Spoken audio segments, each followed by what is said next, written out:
Et toi, samedi, tu es revenu déjà? Et autour. Ah, autour, mais pas C'est pas là-dedans. Ça a complètement changé. Quand on pense à tous les enfants qui sont morts, c'est dingue. Hein? Ouais.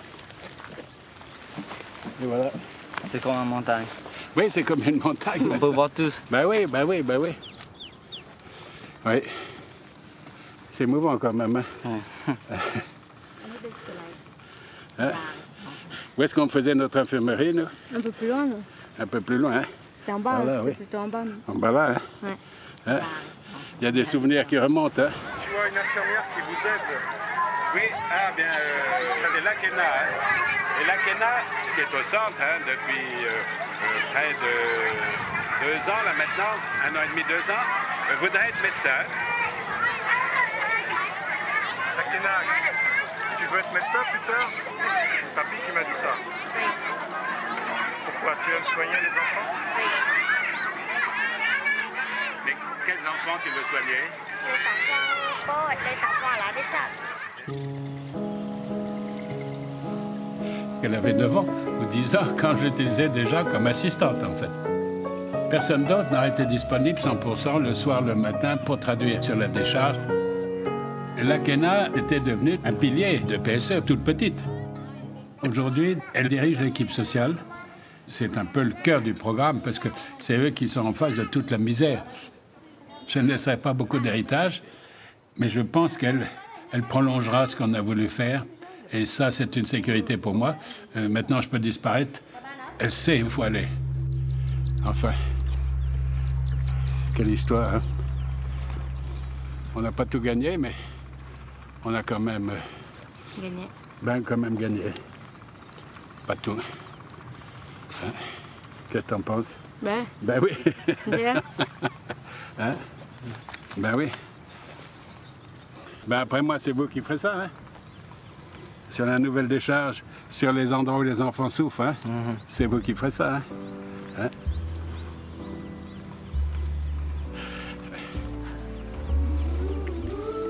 From darkest night, we created hope and light.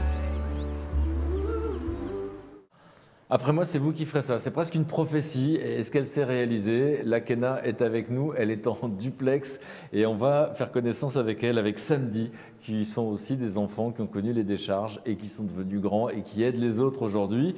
L'Akena, elle est aujourd'hui, figurez-vous, directrice adjointe et responsable des programmes de Pour un sourire d'enfant avec Christine Gaulier. C'est un duo formidable. L'Akena, bonjour. Vous nous entendez bien?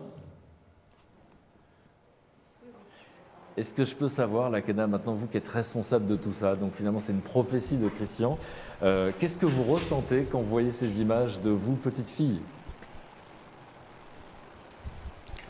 C'est toujours très émouvant. Ça reste toujours très émouvant. À quoi ça vous fait penser? Qu'est-ce que ça nous raconte, ces histoires? Qu'est-ce que ça nous dit? Ces images nous racontent quoi pour vous? Ces images racontent du changement d'une vie, d'un passage incroyable.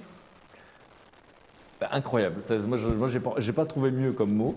Parce que incroyable, ça veut dire impossible à croire. Et pourtant, c'est la réalité, c'est votre vie.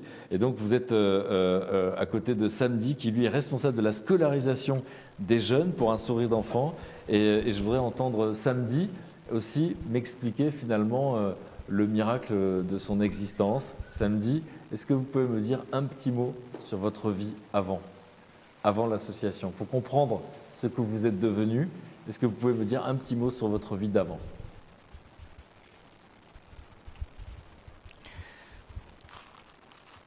Je peux vous dire que avant la vie est très difficile avec on ne peut pas compter comme une famille parce que les parents, les frères et les sœurs, ils sont partout. Et on a essayé de chercher le truc pour manger. On a essayé de vivre par eux-mêmes. Ça, c'est la vie inacceptable. Donc, et jusqu'à maintenant, la vie est complètement changée. Donc complètement changé. Vous avez vécu, on l'a dit, on ne trouve pas de mots parce que finalement c'est l'horreur et c'est injuste. Et au fond, cette injustice, vous l'avez vécue et vous avez envie aujourd'hui eh bien de réduire cette injustice sur Terre. Quel est votre rôle dans l'association aujourd'hui? Maintenant, je suis un responsable de scolarisation des jeunes pour ainsi d'enfants qui vont en école publique. Ok. Et quand même, le travail, c'est d'aller s'occuper et quand même donner les vêtements, les repas pour les enfants qui sont en école publique. C'est ça. Et qu'est-ce que vous aimez dans cette vie? Qu'est-ce que vous aimez dans votre vie, dans la transmission? J'aime bien écouter les enfants comme j'ai connu ça avant. En fait, vous écoutez des enfants qui sont dans la détresse et vous avez connu cette même détresse et donc ces enfants se sentent compris, quand vous les écoutez? Oui, c'est ça.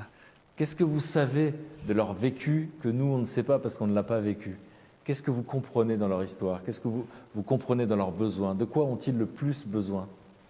Premier besoin, c'est manger. C'est ça. Et après, c'est un peu les vêtements et comment les vêtements pour aller à l'école. Parce que les vêtements à cette époque-là, c'est sale. Et tous les pantalons, les chemises sont déchirés. Et donc, je voulais avoir un propre pour aller à l'école quand même. Et à la maison, les vêtements n'est pas bon quand même. Et à l'époque, je vois tout le temps mes deux pieds sont tout noirs avec comment on peut dire, les pneus boulés. Les pneus boulés, ça changeait mes deux pieds. Donc je vais être propre comment je peux expliquer, mais bien sûr, vous avez très bien expliqué. Donc les besoins de ces enfants dont vous avez été, c'était donc se nourrir, pouvoir se laver, pouvoir s'habiller et pouvoir s'éduquer. Et c'est ça que vous faites aujourd'hui. Ouais. C'est votre métier aujourd'hui. C'est ça. Et Lakena, j'ai un peu la même question. Vous avez aussi été assistante sociale. Qu'est-ce qui vous a donné envie à votre tour de donner ce que vous aviez reçu?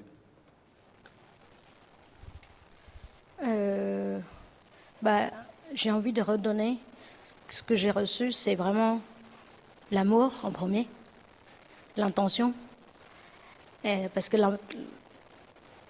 c'est tout ça qui fait qu'aujourd'hui, on peut être là, en fait. Parce qu'ils nous donnent de l'amour, ils font attention à nous, donc à notre vie, à ce qu'on va devenir plus tard, et qui nous permettent d'être nous tous aujourd'hui sur le plateau qui on est. Et ce qui paraît fou d'ailleurs, parce qu'on parle d'eux, évidemment, ils ont réalisé tout ça et ils sont très entourés, ils ont réussi à emmener beaucoup de gens dans l'aventure. Mais quand on dit de l'amour, comment on peut donner de l'amour à 10 000 enfants? Finalement, c'est quoi cet amour dont vous aviez besoin, enfant? C'est de l'attention, quelqu'un qui vous regarde, qui se préoccupe de vous. Ce que vous appelez l'amour, c'est un mot qui recouvre tellement de choses. Qu'est-ce que vous appelez... c'est quoi cet amour, finalement, dont ces enfants ont besoin, dont vous avez eu besoin? C'est une intention, c'est de l'écoute, c'est un moment passé ensemble, sans être dans les bagarres, dans l'abandon, dans les... Voilà. Ok, donc tout sauf la violence, l'injustice. Et merci pour votre témoignage. Moi, je vous propose qu'on continue avec un reportage qui a été réalisé par les élèves, qui sont les élèves et les professeurs de l'école de cinéma. Vous allez voir qu'il y a plein de formations, il y a la cuisine, il y a plein de choses. Et à l'école de cinéma, ils ont réalisé un reportage pour nous et ils vont nous montrer le travail de l'équipe sociale auprès des familles.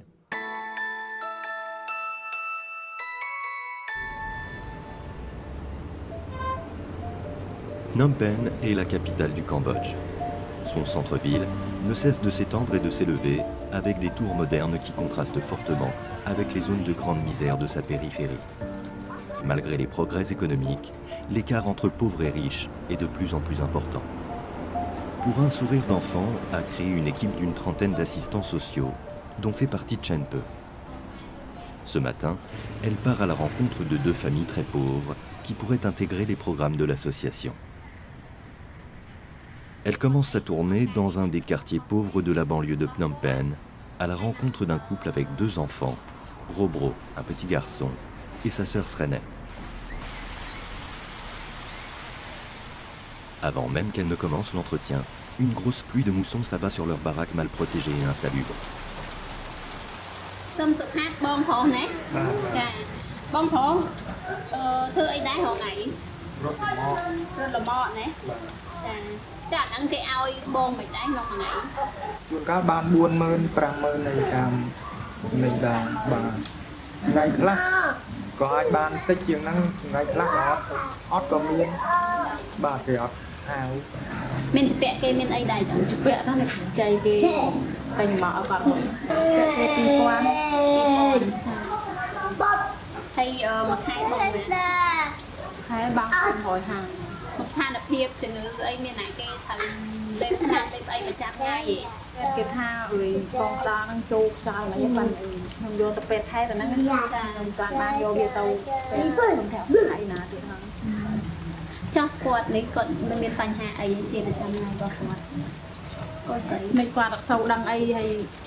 Après ce premier entretien, Chen Pe part à la rencontre d'une autre famille, à la périphérie de la ville.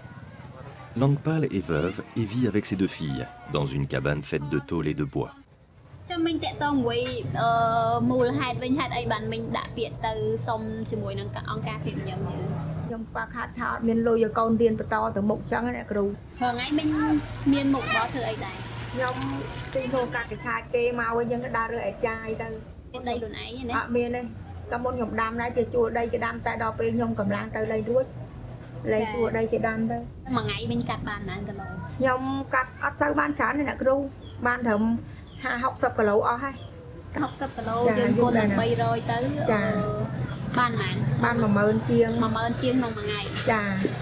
La cueillette des liserons se fait dans des eaux croupies et polluées. Un travail épuisant qui expose à de nombreuses plaies et infections, le tout pour un salaire de misère. C'est pourquoi Langpal est aussi chiffonnière.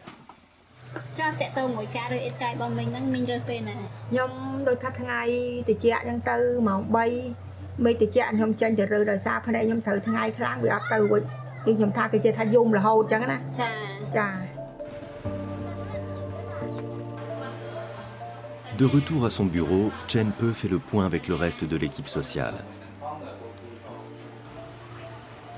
Des dossiers de prise en charge sont préparés pour être présentés à Marie-France Despalières, la fondatrice de l'association.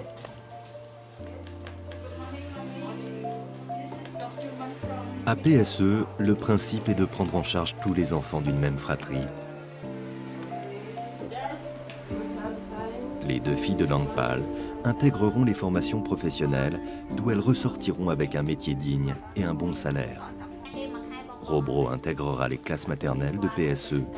Quant à sa sœur, elle sera accueillie dans le programme handicap.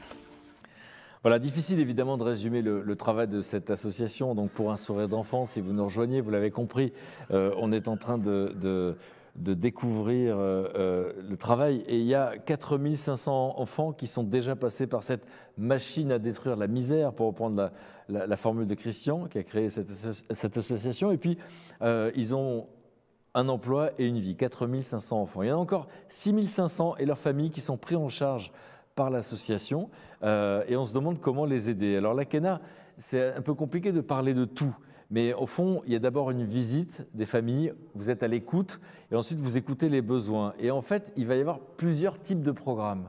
Est-ce que vous pouvez raconter les programmes différents dont vous bénéficiez, ces familles et ces enfants?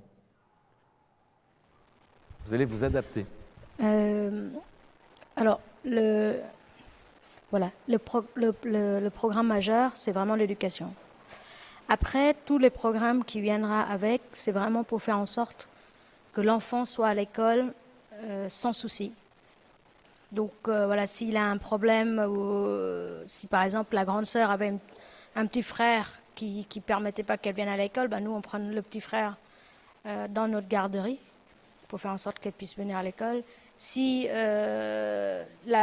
l'enfant aidait leur famille à gagner pendant la journée, ben nous on donnera des compensations de riz pour échanger le temps de son travail.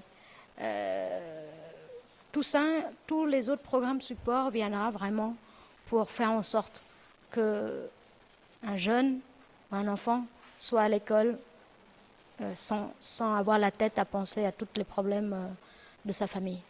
C'est ça que je trouve formidable, honnêtement, hein, dans cette adaptation au terrain, aux besoins, parce que c'est vraiment le mot-clé, c'est d'avoir découvert toutes ces subtilités, qu'en fait un enfant peut avoir de l'éducation, mais d'un seul coup être préoccupé, ou une jeune fille ne va pas aller à l'école parce qu'elle doit garder son petit frère. Il y a plus de 6000 repas par jour qui sont distribués, donc ça c'est le point de départ, c'est un des besoins primaires, hein, c'est le besoin de manger, de se nourrir, et donc ça c'est quelque chose qui est important au jour le jour. Laisser quoi que ce soit dans leur assiette. Dans leur assiette. Ça montre l'importance de l'alimentation. Vous confirmez, Lakena? Oui, donc aujourd'hui, vous avez bien dit, nous avons 6000 repas qui sont distribués par jour. Et c'est vraiment le fait de dire que ce programme majeur reste très important pour les enfants avant d'y aller à l'école. D'avoir le ventre plein pour pouvoir bien travailler. Et donc, aujourd'hui, on ne va pas rentrer dans le détail, on peut aller sur le site de l'association, mais il y a plus d'une quarantaine de programmes. Donc, évidemment, il y a, pour pouvoir venir en aide, donc, il y a une infirmerie, il y a un soutien psychologique, parce qu'on l'a dit, il y a beaucoup de traumatismes. Il y a ceux qui décrochent de l'école et à qui on va aider, et on va aider ces enfants à rattraper tout ça. Et puis, on s'interroge évidemment parce que vous rencontrez des enfants dans des situations tellement différentes, et certains ont du retard. Comment font-ils pour commencer une éducation alors qu'ils ne sont pas tous au même niveau? Là aussi, vous vous êtes adapté. Alors, en fait, avant tout, tous les programmes qui existent aujourd'hui ont suivi les différentes difficultés dont les familles ou les jeunes rencontrent. Donc, les programmes se sont créés pour s'adapter, pour répondre aux problèmes qui viennent vers PSE. Donc, moi-même et puis les autres, on a été très en retard scolaire. Donc, ce qu'ils ont fait au début, c'est qu'ils ont créé un centre de rattrapage. Donc, un centre de rattrapage, ça veut dire que vous avez 2, 3 ans, 4 ans de retard, 5 ans de retard même dans notre époque. On avait certaines personnes qui avaient déjà 14, 15 ans, qui n'ont jamais été à l'école. Donc, commencer d'y aller à l'école à 15 ans avec les petits de 6 ans, vous imaginez que ça ne peut pas marcher. Donc forcément, ils se sont dit, bah, celles-là, on va les prendre au centre, on va faire de rattrapage. Donc en une année, on fait 2 classes. Et pour ceux qui peuvent y aller plus loin, bah, on les pousse au plus loin possible. Et pour ceux qui ne peuvent pas, par exemple, s'ils ont démarré à 15 ans au niveau 1, donc on va faire niveau, ce qu'on appelle année 1, année 2, année 3, pour savoir lire et compter et tout ça. Et puis après, on passe à la formation professionnelle. Donc vraiment, chaque programme, chaque chose sont adaptés à chacun. Et ça prend du temps, mais c'est ça le vrai métier qu'aujourd'hui qu'on pratique quotidiennement avec toute l'équipe ici. Vraiment de l'intention à chaque enfant différent, avec ses difficultés, avec son intelligence, avec ce qu'il est, et essayer de lui donner le mieux pour sa vie future. Alors évidemment, c'est du sur-mesure. Voilà, c'est ça qui me fascine en fait. Du sur-mesure. C'est ça qui me fascine. Formidable. C'est que ce n'est pas des grands principes, ce n'est pas des théories, il n'y a pas de débat interminable, c'est de l'action. On écoute les besoins, c'est le mot-clé. Et donc finalement, on s'adapte. Et on va même créer une garderie pour que les grandes sœurs puissent aller à l'école et pas garder les petits-enfants. Et je propose qu'on visite cette école. On en parle beaucoup, on a vu des images dans les pépites, mais là, c'est aussi un reportage qui a été réalisé par les étudiants et par les professeurs de la section cinéma. Un reportage, une petite visite de l'école. Si vous avez envie de faire partie de la famille, c'est bien que vous sachiez.